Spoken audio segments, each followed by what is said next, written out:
Siapa yang menduga bahwa pada tahun 1960, saat Republik masih muda dan arah ideologinya terus dirundingkan, Presiden Soekarno diam-diam mengutus Jenderal Ahmad Yani untuk mengetuk pintu para kiai sepuh Nahdlatul Ulama. Delegasi itu diterima oleh figur-figur karismatik seperti KH Mustamid Abbas, KH Cawi, KH Jaini, KH Ahmadah, dan para mutasyar lain yang kala itu menjadi rujukan moral umat. Dari tangan Yani, para kiai menerima satu pertanyaan getir dari Bung Karno. Apakah habaib itu keturunan Nabi? Jawaban para kiai datang dengan ketenangan yang jarang ditemukan dalam isu sensitif semacam ini. Tidak. Nasab kelompok habaib imigran, menurut mereka, tidak bersambung kepada Rasulullah SAW. Jawaban yang tegas, tetapi bukan tanpa konteks. Kedatangan sebagian kelompok Hadrami ke Nusantara berlangsung terutama selepas perang di Ponorogo sekitar 1830-an hingga akhir abad ke-19, mengikuti arus migrasi dagang di bawah landscape politik kolonial yang kompleks.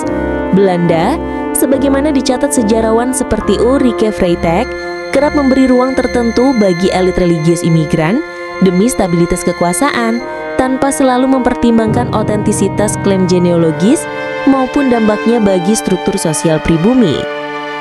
Dalam suasana ideologis yang bergejolak, Soekarno bahkan sempat mempertimbangkan opsi deportasi kembali ke Hadramaut. Namun para kiai NU menolak keras.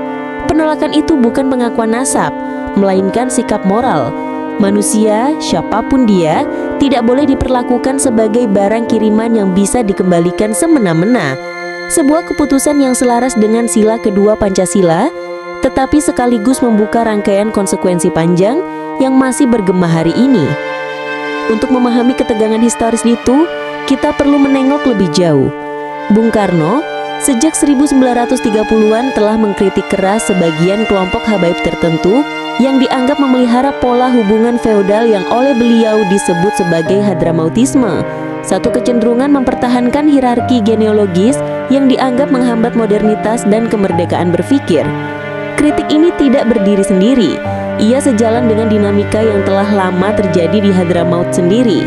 Penelitian Eng Seng Ho dan Robert Bertram Sergent menggambarkan stratifikasi ketat antara kelompok Said dan non-Said yang kerap menimbulkan gesekan sosial, terutama ketika otoritas agama dilekatkan pada garis keturunan, bukan pada kapabilitas intelektual. Di banyak wilayah muslim lain, praktik genealogisme serupa memantik kritik dari dalam tradisi sendiri. Para ulama reformis dari Mesir, India hingga Afrika Timur mengingatkan bahaya kultus nasab, sebuah pola yang memberikan kuasa simbolik berlebihan kepada kelompok tertentu tanpa verifikasi moral maupun intelektual. Bahkan dalam tradisi keilmuan Islam yang mapan, keutamaan seseorang tidak pernah ditentukan oleh garis darah semata, melainkan oleh keilmuan, akhlak, dan kontribusi sosial. Dalam konteks Nusantara, kolonial Belanda ikut memperkeruh dinamika ini. Dengan strategi divide et impera, mereka memanfaatkan sejumlah elit religius untuk meredam potensi perlawanan pribumi. Dalam beberapa kasus, struktur genealogis Timur Tengah menjadi alat legitimasi baru yang menggantikan otoritas adat atau kultural lokal. Akibatnya, warisan kolonial itu turut memupuk simbol-simbol spiritual yang tidak selalu selaras dengan cita-cita kebangsaan yang tengah ditegakkan. Di titik inilah dilema moral NU di 1960 menemukan relevansi reflektifnya. Para kiai memilih kemanusiaan, sebuah keputusan yang mulia. Namun keputusan moral seringkali membawa resiko jangka panjang yang tidak dapat dilihat saat itu.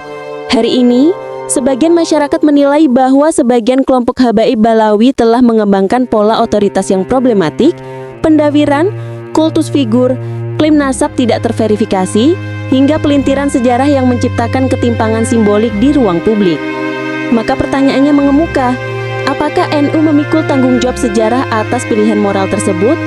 Pertanyaan ini bukan tudingan, melainkan permenungan, karena sejarah bekerja seperti gema. Keputusan yang dilandasi kemanusiaan bisa saja membuka pintu bagi drama sosial yang tak terduga berabad kemudian. Tetapi bagaimanapun, sejarah tidak bisa direkayasa ulang.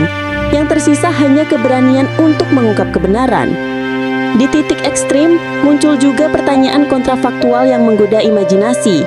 Jika para kiai waktu itu tidak menolak deportasi, mungkinkah Indonesia hari ini terhindar dari dominasi simbolik genealogis yang sering kali menyesatkan umat?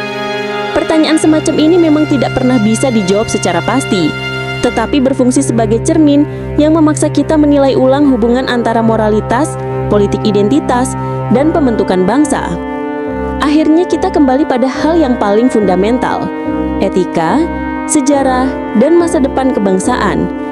Indonesia tidak membutuhkan hierarki spiritual berbasis garis keturunan, tetapi otoritas moral yang lahir dari integritas, keilmuan, dan dedikasi bagi kesejahteraan publik.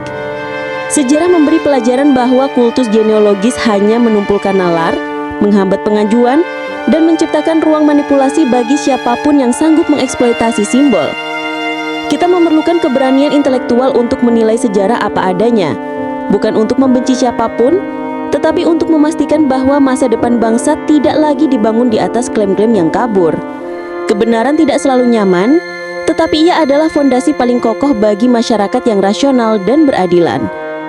Sebab, dalam republik yang merdeka, otoritas spiritual tidak boleh diwariskan oleh darah, hanya oleh akhlak, ilmu, dan kontribusi nyata. Hanya itu yang layak diwariskan kepada bangsa.